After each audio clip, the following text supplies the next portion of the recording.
as far as the perspective goes, the first thing I would say is I'm just very excited to be here in Brazil, to be here with all of you.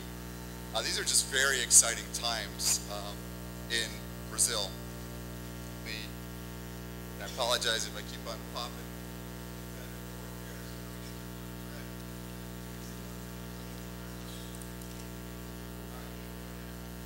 I might just ask you guys, and you can give me a nod if I ask, so it's this perspective, right? Excellent. So the first thing is, and maybe this is also coming from the outside and looking in, as much as I like to come in and visit Brazil, there's just a lot of excitement and focus on Brazil with everything that's going on. If you look at the economic crisis, Brazil weathered it better than most other markets in the world, and it was a global crisis.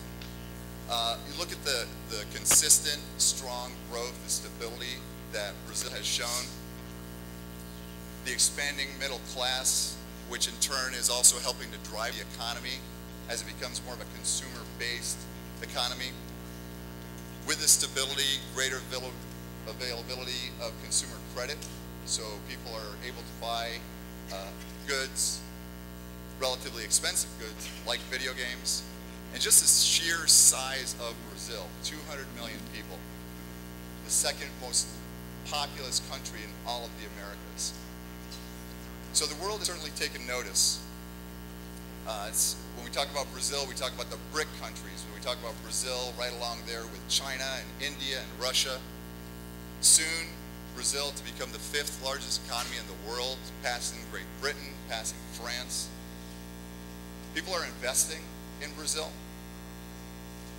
I think it speaks very highly of Brazil, the fact that you've been awarded the next World Cup in soccer, football, and also the Olympics in 2016.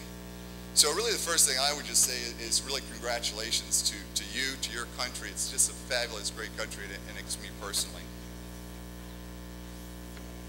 I have 2 slides that I just included.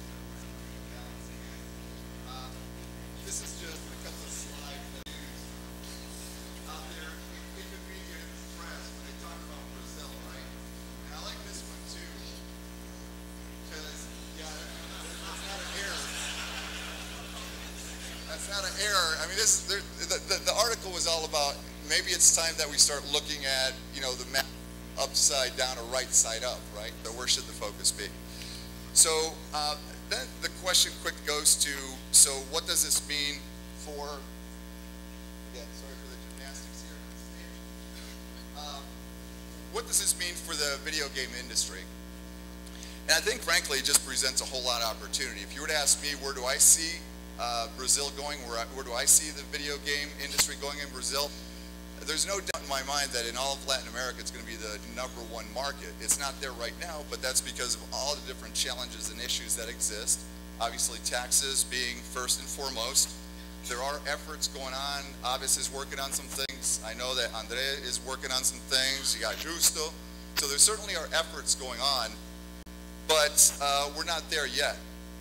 And as each one of us, not just the 3 main platforms, but also the various publishers, third-party publishers that are out there, as we continue to work on our own efforts to develop our markets, to develop Brazil, I think there's really an opportunity for us to also collaborate, and together with all of you, from retail, from others in the industry, even the developers, those of you studying to become developers, it really creates an opportunity for us to work together and create some momentum and help develop the industry in Brazil. So I would put that out really as, in part, as a challenge that I would take on personally, as well as just to everyone else present here.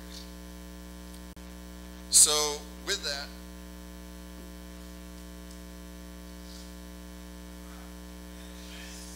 plans. Good. So as far as the plans go, I'm going to keep this one pretty simple. Certainly, as you know, there is a history of Nintendo in Brazil. Brazil certainly has not been off our radar screen. We're always looking at ways that we can continue to develop and improve our business, our presence in Brazil.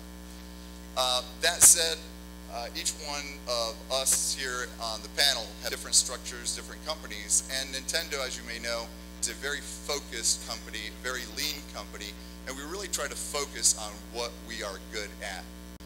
So after various different approaches on Brazil, what we've landed on is already starting now, is we are replicating what we've all done and what has worked very well for Nintendo in other markets in Latin America. And that is continuing to working with our master distributor, our regional distributor for all of Latin America, Latamel. And those of you that are pretty plugged in to the industry know them. Several of them are here in the audience. We've got Bernard Joseph, my counterpart at Latamel. He's with us today. And Latamel now has taken the big step after setting up operations in other markets like Mexico, like Chile, like Colombia, also entering Brazil. And also in the crowd we have Giuliano Bolzani, who is the general manager for that operation under the name of Gaming do Brazil.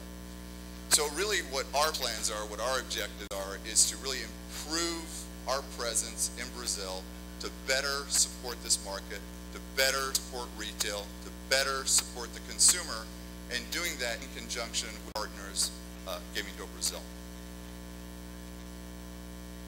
So with that,